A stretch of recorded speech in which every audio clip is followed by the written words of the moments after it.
Ninth English class एक और। देखो फिक्शन वन कंप्लीट करने के बाद अब समय आ चुका है कि हम फिक्शन टू करें। और फिक्शन टू के अंदर वैसे तो देखो जिसके बारे में बात हो रही है उसका नाम है चक हूपर। क्या नाम है उस व्यक्ति का? उस व्यक्ति का नाम है भाई चक हूपर। लेकिन सच बताऊं, इस पूरे चैप्टर में, इस पूरे फिक्शन में चक हूपर की कहानी कम और एक डॉग की कहानी ज्यादा है। डॉग का नाम है ड्यूक। डॉग का क्या नाम है? डॉग का नाम है ड्यूक। और इसलिए इस फिक्शन का नाम उसी के नाम पर रखा गया है। देखो फिक्शन टू का नेम है अ डॉग नेम्ड ड्यूक, मतलब एक कुत्ता जिसका नाम क्या था? ड्यूक था। तो देखना यह है कि इसका मतलब ये हुआ इस चैप्टर के अंदर इस कुत्ते ने बहुत अच्छा काम करा होगा। देखो बिल्कुल एक रियल बात बताता हूं कि जो जानवर होते हैं, अगर तुम इनसे दोस्ती करो, मैं सिर्फ डॉग की बात नहीं कर रहा, किसी भी तरह का जानवर जो होता है, अगर तुम इनसे प्यार मोहब्बत करो, दोस्ती करो, लगाव करो, तो बदले में ये भी हमारे साथ वैसा ही व्यवहार करते हैं। हम जितना अच्छा दूसरों के साथ व्यवहार रखेंगे, दूसरे लोग भी हमारे साथ उतना ही अच्छा व्यवहार जरूर रखेंगे। तो यहाँ पर इस डॉग की कहानी है कि वो कैसे अपने मालिक के साथ इतना ज्यादा वफादार होता है। होगा क्या? देखो इसका मालिक इसको लेकर आएगा अपने घर में और अचानक से इसके मालिक का कभी एक्सीडेंट हो जाएगा। अभी ना हम ये स्टोरी कंप्लीट पढ़ेंगे, अभी पहले ऊपर ऊपर से समझ लो। जब एक्सीडेंट हो जाएगा तो उसको इतनी दिक्कत हो जाएगी मालिक को कि उसका जो लेफ्ट पार्ट होगा बॉडी का वो पैरालाइज हो जाएगा। पैरालाइज समझते हो ना? पैरालाइज में क्या होता है? बस दुआ करो भगवान से और दुआ करो अपनी किस्मत के लिए कि तुम ठीक हो जाओ, क्योंकि पैरालाइज में डॉक्टर भी बोल देते हैं कि अगर ये हो गया तो हो गया ठीक, वरना नहीं होएगा। एक्सरसाइज करो, रेगुलर एक्सरसाइज करो, कुछ ना कुछ हरकत करो, बॉडी को एक्टिव करो, कुछ भी करो, शायद पैरालाइज ठीक हो जाए और शायद ठीक ना हो। तो इसकी पैरालाइज को ठीक करने में ये डॉग बहुत ही इंपॉर्टेंट रोल प्ले करेगा, जिसे कहते हैं ना कि भगवान का वरदान। तो भगवान का वरदान साबित होएगा ये डॉग। और किस तरह से ये डॉग अपने मालिक को देखेगा, अपने मालिक की मदद करेगा, किस तरह से उसकी इस बीमारी को खत्म करने में मदद करने वाला है, इस पूरे चैप्टर में हम ये पढ़ेंगे। तो देखो एक डॉग ने बहुत अच्छा काम करा है इस चैप्टर में, इसलिए इस चैप्टर का नाम भी ये रख दिया, अ डॉग नेम्ड ड्यूक। अब जरा वन टू वन इस लाइन को हम पढ़ते हैं, समरी एक्सप्लेन करेंगे, की पॉइंट्स हमारे पास हैं। Duke was a rough playing Doberman pinscher. Doberman pinscher ये ब्रीड होती है, हर एक जानवर की अपनी एक नस्ल होती है। तो ये जो लिखा हुआ है ना डोबरमैन पिंचर, ये नस्ल होती है जो कुत्तों का शौक रखते हैं, डॉग का शौक रखते हैं, जिन्हें डॉग्स के बारे में नॉलेज है, ठीक है, वो समझ जाएंगे मैं क्या कहना चाह रहा हूं। हर एक डॉग की अपनी कुछ नस्ल होती है, ब्रीड होती है। तो ये उसकी ब्रीड का नेम है। क्या नेम है? Doberman pinscher. Doberman pinscher. इनका क्या होता है?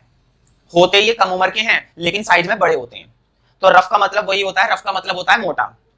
तो बहुत ही मोटा था डोबरमैन पिंचर, 4 ईयर ओल्ड, 4 साल का था, एंड 23 किलो, और बताओ 23 किलो का था, 4 साल की उम्र में 23 किलो का। With a red coat, red colour का कोट पहनता था, एंड अ फाउंड वेस्ट, और एक फाउंड वेस्ट पहनता था, हल्के पीले रंग की बनियान, वेस्ट मतलब बनियान वगैरह, वो होते हैं ना घर में कुत्तों को पहनाकर रखते हैं, तो ऐसे ये भी पहनता था। Chuck Hooper had doubt at first. Chuck Hooper को पहले तो डाउट हुआ। किस बात का डाउट हुआ? कि मैं इस कुत्ते को खरीदूं या ना खरीदूं। पता है क्यों? क्योंकि इसकी जो बीवी है, मतलब कि चक हूपर की जो वाइफ है, उसे डॉग पसंद नहीं है, उसे कुत्ते वगैरह अच्छे नहीं लगते। तो ये सोच रहा है कि अगर मैं डॉग को खरीद कर लेकर जाऊं और घर पर इसकी वाइफ मना कर दे तो मैं क्या करूंगा। तो इसको थोड़ा सा डाउट है कि मैं इस डॉग को खरीदूं या ना खरीदूं। तो देखो क्या लिखा हुआ है, Chuck Hooper had doubts.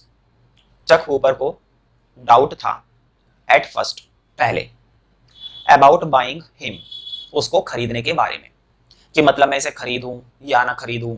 Wife ने अगर झगड़ा करा, है ना, मेरा सर फोड़ दिया तो क्या करे भाई, वाइफ है, कुछ कह भी नहीं सकते। बिकॉज हिज वाइफ मर्सी, इसकी बीवी का नाम क्या है? बीवी का नाम है मर्सी। तो इसको डर लग रहा है कि इसकी जो वाइफ है mercy was not really a dog lover, वो एक डॉग लवर नहीं है, मतलब उसे कुत्ते पसंद नहीं है। इसको तो पसंद होंगे तभी तो खरीदना है, लेकिन इसकी बीवी को पसंद नहीं है। जरूरी थोड़ी ना दुनिया में हर इंसान को कुत्ते पसंद होते हैं, ऐसा नहीं होता है। तो वो डॉग लवर नहीं थी। But finally he purchased the dog, लेकिन आखिरकार उसने वो कुत्ता खरीद लिया।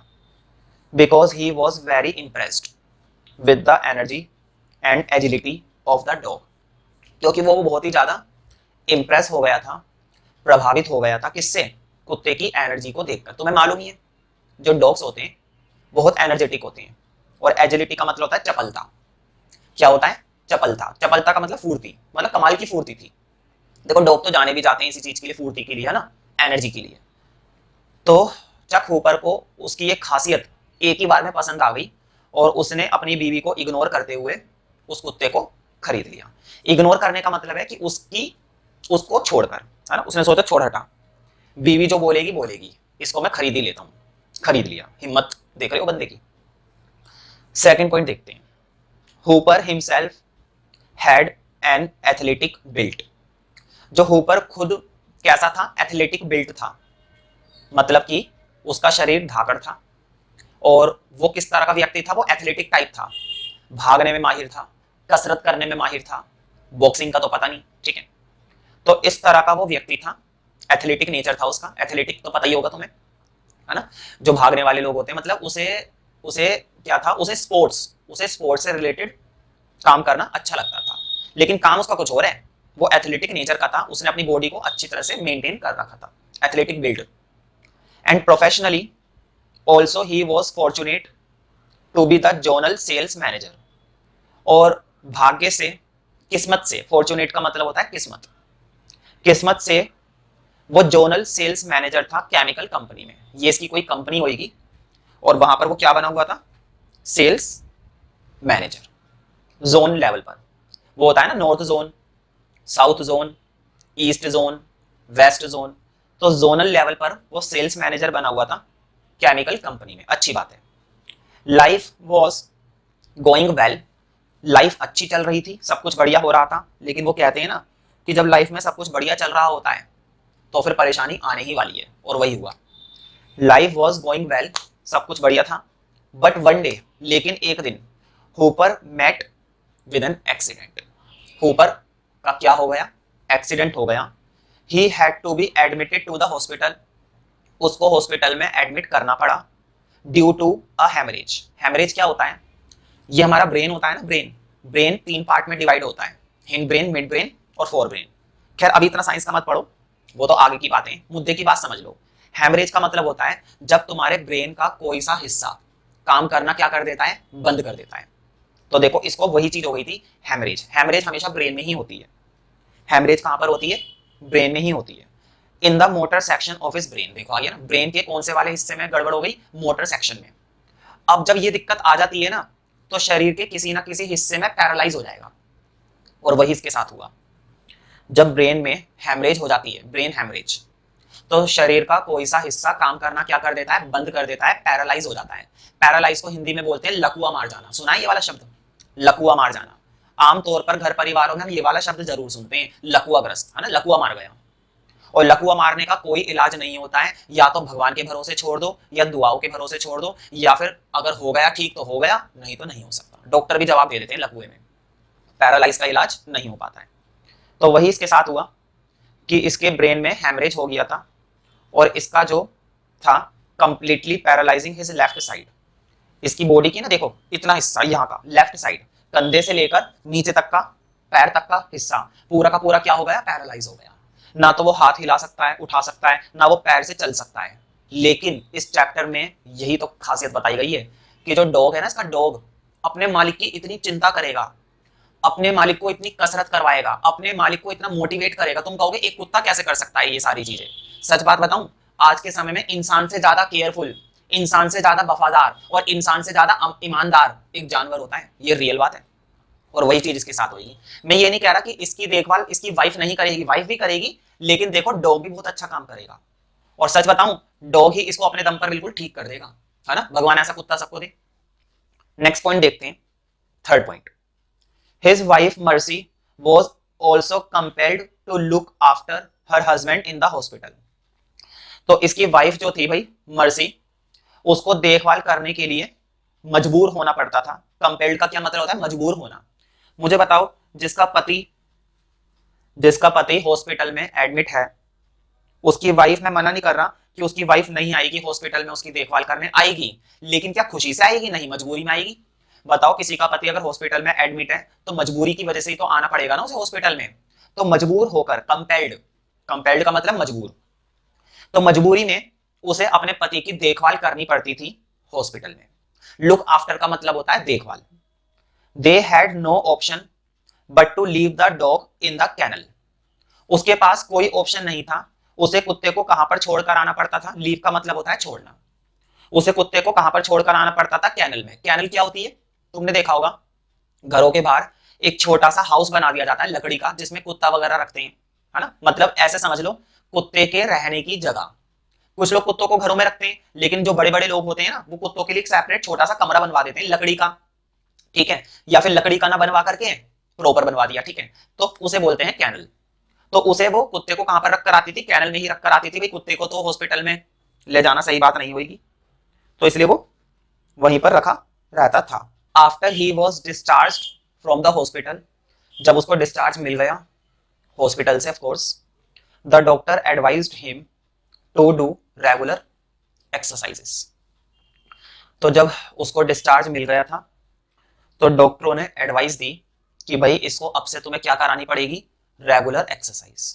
तुम्हें मैंने बता ही दिया था कि पैरालाइज में दवाइयां भी इतना काम नहीं करती हैं जितना काम एक्सरसाइज करती है। खूब एक्सरसाइज करो, कोशिश करो कि तुम्हारी बॉडी में एक्टिवनेस बनी रहे। जितनी ज्यादा तुम्हारी बॉडी में एक्टिवनेस बनी रहेगी, उतना तुम्हारे लिए बेस्ट रहेगा। तो डॉक्टर ने सलाह दी कि अब से चक हूपर को रेगुलर क्या करनी पड़ेगी, एक्सरसाइज। फोर्थ पॉइंट देखते हैं। अब जब ये घर पर आया, कौन, चक हूपर, कहां से, हॉस्पिटल से। तो बताओ, कुत्ते ने अपने मालिक को इतने दिनों से नहीं मिला था, तो क्या डॉग को अपने मालिक से लगाव नहीं होता, होता है। क्या डॉग को अपने मालिक की याद नहीं आती, आती है। तो अब देखो वही चीज होगी, ये घर पर आया है और इसका डॉग इस पर भौंकने लगेगा, इस पर हाथ मारेगा, पैर मारेगा। क्यों, ऐसा मत सोचो कि वो कुछ कर रहा है अपने मालिक को, वो एक तरीके से ना अपनी फीलिंग्स दिखा रहा है कि इतने दिन से तुम कहां थे, मैं अकेला पड़ा हुआ था, मुझे तुम्हारी याद आती थी, तुमको क्या हुआ, है ना। तो अब डॉग भी परेशान है, ऐसा नहीं है कि मालिक की चिंता डॉग को नहीं है, डॉग भी परेशान है। देखो, in his first meeting with Duke, जब उसकी पहली मुलाकात होती है ड्यूक से, आफ्टर हिज एक्सीडेंट, एक्सीडेंट के बाद, क्योंकि एक्सीडेंट के बाद तो अब आया है ऊपर। ड्यूक शाउटेड, ड्यूक चिल्लाता है, मतलब भोगता है। चार्ज एट हुपर, और हुपर पर इल्जाम लगाता है। चार्ज का मतलब क्या होता है, इल्जाम लगाना। कैसा इल्जाम, इल्जाम ये कि इतने दिन से तुम कहां थे, क्या तुमको मेरी याद नहीं आती। कुत्ता कह रहा है, मतलब कह नहीं रहा है, अपनी फीलिंग्स दिखा रहा है। देखो, एक बेजुबान जानवर कहां बोलता है, वो तो अपनी फीलिंग्स ऐसे ही दिखा सकता है जैसे कि एक छोटा बच्चा। And hit him above the belt, और उसको बेल्ट से ऊपर वो हिट करता है। वो होता है ना, कमर पर बेल्ट लगाई जाती है, बेल्ट से ऊपर वाले हिस्से में उसको वो हिट करता है, उछलकर कुत्ता। तो जैसे तैसे करके वो कौन था, ऊपर, वो गिरते गिरते बच गया, है ना, क्योंकि भाई एकदम से कुत्ता आकर उसे मारेगा पेट पर, तो वो गिर ही जाएगा, लेकिन वो बच गया। Hit him above the belt, making him struggle to keep his balance. जैसे तैसे करके उसने अपना बैलेंस बनाए रखा, किसने, ऊपर ने। वरना जितनी तेजी से कुत्ते ने उस पर प्रहार करा था ना, किस पर, ऊपर पर, वो गिर ही जाता, लेकिन वो बच गया। Perhaps the dog sensed his master need, शायद, परहैप्स का मतलब क्या होता है, शायद, शायद कुत्ते को ये समझ में आ गया था अपने मालिक की जरूरत। भाई जैसे एक मालिक को अपने कुत्ते की जरूरत है ना, इसी तरह से एक कुत्ते को भी अपने मालिक की जरूरत होती है। And from that moment he never left Hooper side, और उस क्षण के बाद, उस टाइम के बाद उसने कभी भी हुपर का साथ नहीं छोड़ा। क्यों, क्योंकि डॉग को ये चीज समझ में आ गई थी कि मेरा मालिक मेरे लिए कितना जरूरी है। जब तक वो मालिक हॉस्पिटल में रहा, तब तक ये डॉग बिल्कुल उदास पड़ा रहता था अपने कैनल में, हमेशा गुमसुम, चुपचाप, उदास पड़ा रहता था अपने कैनल में। लेकिन जब हुपर हॉस्पिटल से डिस्चार्ज होकर घर पर आया, तब इसको पता चला कि मुझे अपने मालिक की कितनी जरूरत है, और फिर इसने अपने मालिक का साथ कभी नहीं छोड़ा, हमेशा अपने मालिक के साथ रहता था। अब देखना ये अपने मालिक की कितनी मदद करेगा। और सच बताऊं, इसका पैरालाइज पूरी तरह से ठीक कर देगा ये। वो कहते हैं ना कि भगवान किसी के अंदर वो शक्ति भेजते हैं जिससे तुम्हें लड़ने की ताकत मिलेगी, तो वो शक्ति इस कुत्ते के अंदर है कि वो इसको जिंदा कर देगा, फिर से वो इसको क्या कर देगा, जिंदा कर देगा। देखते हैं कैसे। फिफ्थ पॉइंट देखते हैं। वन डे डॉग नस्ट नजिट, नजिट का मतलब होता है कोहनी मारना। एक दिन कुत्ता इस पर क्या करेगा, कोहनी मारेगा, मतलब खेल रहा है। भाई जैसे छोटे बच्चे अपने पापा के साथ खेलते हैं, डॉग भी जानवर है और भाई प्यार करता है अपने मालिक से, लगाव रखता है, ठीक है। तो वो कोहनी मार रहा है, किसको, किसको कौन ही मार रहा है? अपने मालिक को। Poked, poked and स्नॉटेड। Poked and स्नॉटेड का मतलब होता है सूंघना। अपने मालिक, कुत्तों की तो आदत होती है सूंघने की, तो अपने मालिक को पोक करने लगा, सूंघने लगा। By chance Chuck's right hand hooked on to Duke collar. अचानक से क्या हुआ, चक का जो सीधा हाथ था, देखो सीधे हाथ में तो कोई दिक्कत नहीं थी, दिक्कत थी इस वाले हिस्से में, है ना। तो उसका सीधा हाथ किस पर चला गया? ड्यूक के कॉलर पर, कुत्ते के कॉलर पर पकड़ने के लिए, to hold him. Still Duke, Duke collar to hold him, still Duke pranced. Pranced का मतलब होता है पकड़ना। उसके कॉलर पर उसका हाथ चला गया था, लेकिन फिर भी ड्यूक ने खुद पकड़ लिया। देखो एक कुत्ता कितना समझ रहा है कि मालिक मेरा हाथ पकड़ना चाहता है, तो उसका हाथ तो आ नहीं पाया, तो उसने ही खुद हाथ पकड़ लिया जैसे तैसे करके, ड्यूक ने।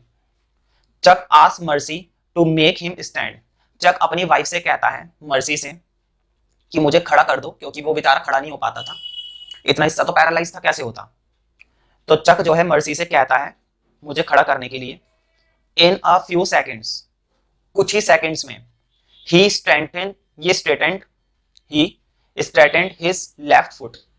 अब वो अपना बाया पैर सीधा करता है, टू ड्रैग फॉरवर्ड, और आगे की तरफ खिसकाता है। देखो मान, मैं वीडियो में अपना पैर तो दिखा नहीं सकता, मान लो ये मेरा पैर है, ये पूरा पैरालाइज हुआ हुआ है। ये घुटना होता है ना, घुटना देखो ऐसे तो करते हैं, घुटने को यूं मोड़ नहीं सकता, पैरालाइज में कुछ नहीं कर सकते। तो वो जैसे तैसे अपने पैर को, ये था पैर, जैसे तैसे अपने पैर को उठा रहा है, ये थोड़ा सा ड्रैग करा फॉरवर्ड आगे की तरफ। देखो क्या लिखा हुआ है, ही स्ट्रेटेंड हिज लेफ्ट फुट, उसने जैसे तैसे करके अपने लेफ्ट फुट को सीधा करा, टू ड्रैग फॉरवर्ड, और आगे की तरफ खिसकाया। ड्रैग का मतलब होता है खिसकाना, और फॉरवर्ड का मतलब होता है आगे की तरफ। तो आगे की तरफ खिसकाया। He had taken a step, और उसने एक स्टेप ले लिया, मतलब एक कदम बढ़ाया। तुम कहोगे एक कदम बढ़ा रहा है, जैसे कितनी बड़ी बात होगी। सो भाई उसको पैरालाइज हुआ है, एक कदम भी बहुत बड़ी बात है उसके लिए। चक वॉज एग्जॉस्टेड, चक उतने में ही थक गया था। एग्जॉस्टेड का मतलब होता है थक जाना, तो चक उतने में ही थक गया था। But a beginning was made, लेकिन शुरुआत तो हो गई थी, शुरुआत होनी चाहिए। आज उसने एक कदम बढ़ाया है, कल 2 कदम बढ़ाएगा, परसों 3 कदम बढ़ाएगा, तरसों 4 कदम बढ़ाएगा। बस यही तो खेल होता है, शुरुआत होनी चाहिए, और शुरुआत हो चुकी थी। और शुरुआत करने में किसने मदद करी? डॉग ने मदद करी। शुरुआत करने में किसने मदद करी? उसकी वाइफ ने मदद करी। शुरुआत करने में किसने अपना हौसला बनाया? उसने खुद अपना हौसला बनाया। देखो मैं ये नहीं कह रहा कि सारी मेहनत डॉग ही कर रहा है, भाई जिस व्यक्ति को ठीक होना है ना, उसके मन में अगर इच्छा है ठीक होने की, तो बड़ी से बड़ी बीमारी भी ठीक हो जाएगी। लेकिन जिसके मन में इच्छा ही नहीं है कि मैं ठीक हो पाऊंगा, वो कभी ठीक नहीं हो सकता। वो कहते हैं ना कि दवाई भी तभी असर करती है जब तुम उसको विश्वास के साथ खाओगे। जब तुम्हें दवाई पर विश्वास ही नहीं है, कुछ नहीं हो सकता। Next day Chuck managed to take 4 steps.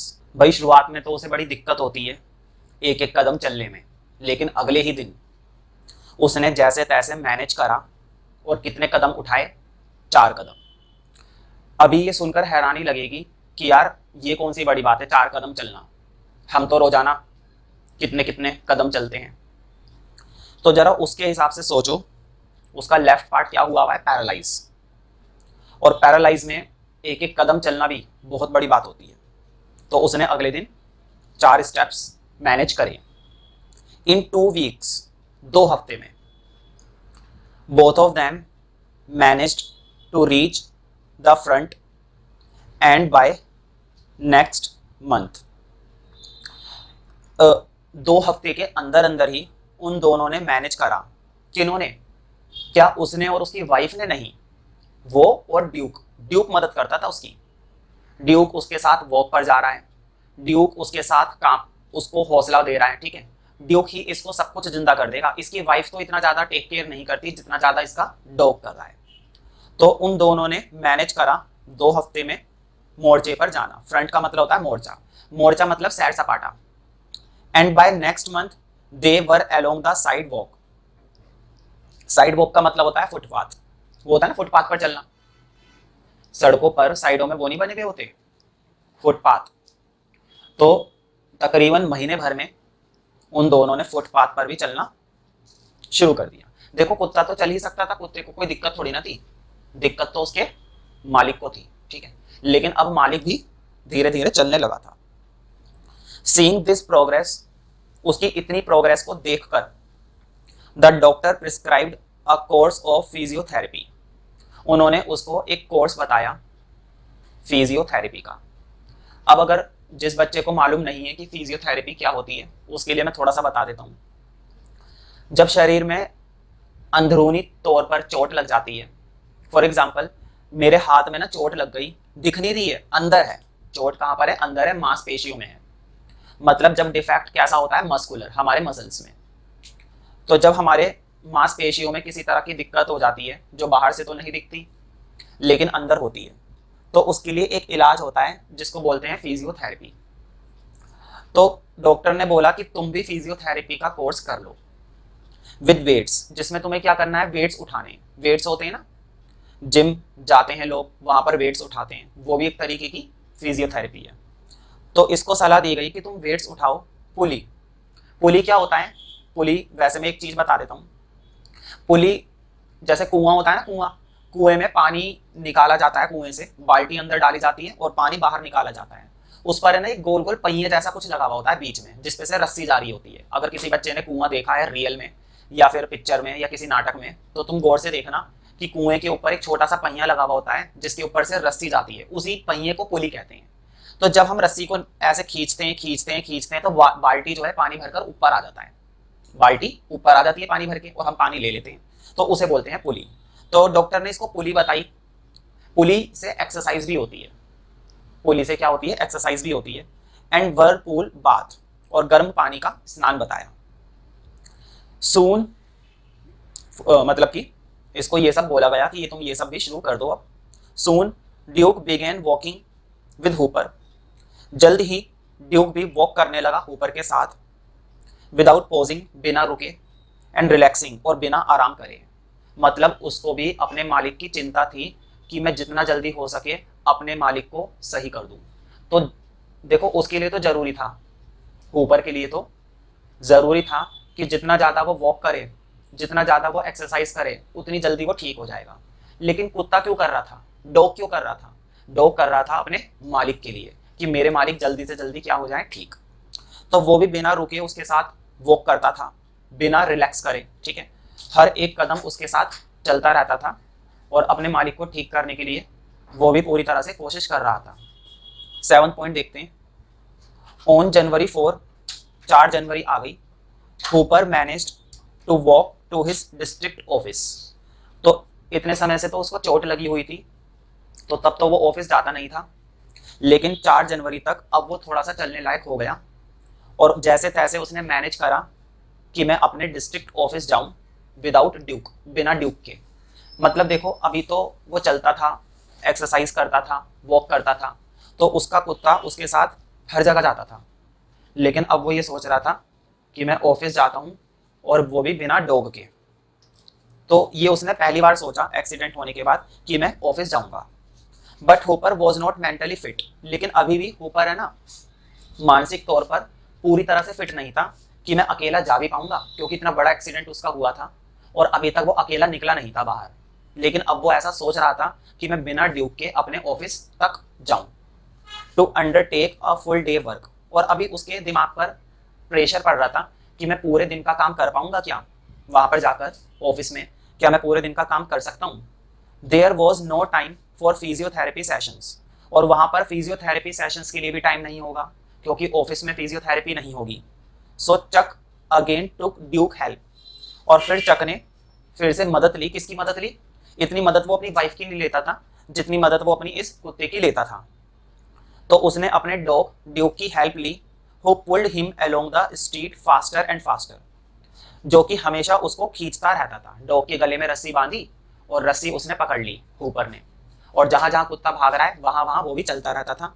इस तरह से उसकी ये वॉक होती रहती थी और फिजियोथेरेपी होती रहती थी।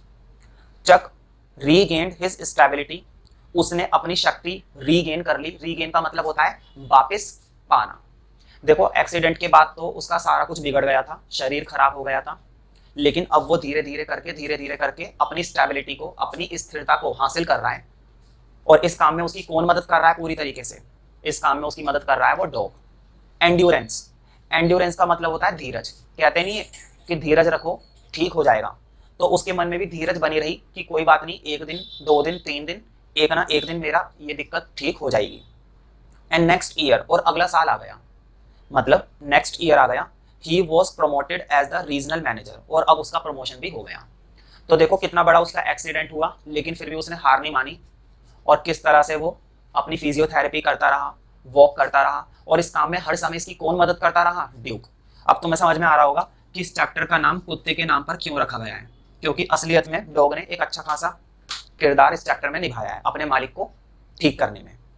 तो उसको रीजनल मैनेजर के तौर पर प्रमोट कर दिया गया, मतलब कि उसकी पदोन्नति हो गई, उसका बड़े लेवल पर पोस्टिंग हो गई। अभी तक तो वो जोन लेवल पर काम करता था, अब वो रीजनल मैनेजर बन गया है।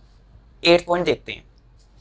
अब देखते हैं last point, Chuck comma Mercy and Duke moved to a new locality. अब वो नए स्थान पर चले गए, नए इलाके में चले गए। कई बार क्या होता है, एक जगह से व्यक्ति अपना घर छोड़ देता है और दूसरी जगह शिफ्ट हो जाता है। तो ये तीनों कौन कौन, चक और उसकी वाइफ और उसका कुत्ता, ये तीनों किसी दूसरे इलाके में चले जाते हैं। But it was not to be, वो कहते हैं ना कि दूसरे इलाके में या नए घर में चले जाओ लेकिन अच्छा नहीं लगता, तो वही लाइन लिखी हुई है, but it was not to be, ऐसा होना नहीं था। पता है होगा क्या, जब पहले घर में ये रहते हैं वहां पर तो सब कुछ बढ़िया था, ड्यूक भी इसके साथ खुश रहता था, मदद करता था, और ड्यूक ने ही इसको वापस से जिंदा कर दिया, मतलब कि इसकी पूरी बीमारी, पूरी तकलीफ ठीक कर दी। लेकिन वो नया घर, वो नया इलाका ड्यूक के लिए बिल्कुल भी अच्छा नहीं होगा, ड्यूक मर जाएगा वहां पर। देखते हैं कैसे। वन डे ऑन अक्टूबर 12, 1957, 12 अक्टूबर 1957 को, after being run over by a car के द्वारा कुचला जाना, ड्यूक सकम्ड का मतलब क्या होता है, कुचल दिया गया, मतलब कार के द्वारा कुचलने के बाद ड्यूक ने दम तोड़ दिया। To his injury in nearby hospital, घर के बाहर वो बना हुआ होता है ना डॉग के लिए एक छोटा सा, मैंने पहले भी बताया था, कैनल। कैनल क्या होता है, टेम्परेरी हाउस होता है जो कुत्ते वगैरह के लिए बाहर बनाया जाता है। तो वो बाहर बना हुआ था और ये सब लोग अंदर बैठे हुए थे। तो कार बाई चांस गलती से स्लिप हो गई, किसी की कार जा रही होगी और वो कार इसके घर के ऊपर चढ़ गई, और डॉग अंदर था, और डॉग जो है कुचल दिया गया पूरा घर, और कुत्ते ने दम तोड़ दिया हॉस्पिटल में।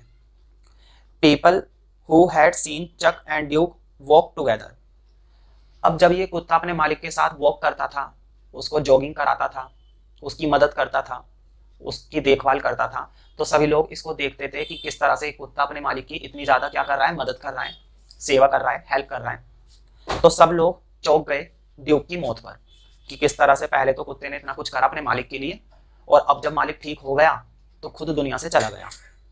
People who had seen Chuck and Duke walk together, तो जिन जिन लोगों ने कुत्ते को और हुपर को एक साथ देखा था, वो सब क्या करने लगे, सिंपैथाइज्ड, सहानुभूति दिखाने लगे, दया दिखाने लगे कि बताओ कुत्ते के साथ बड़ा बुरा हुआ।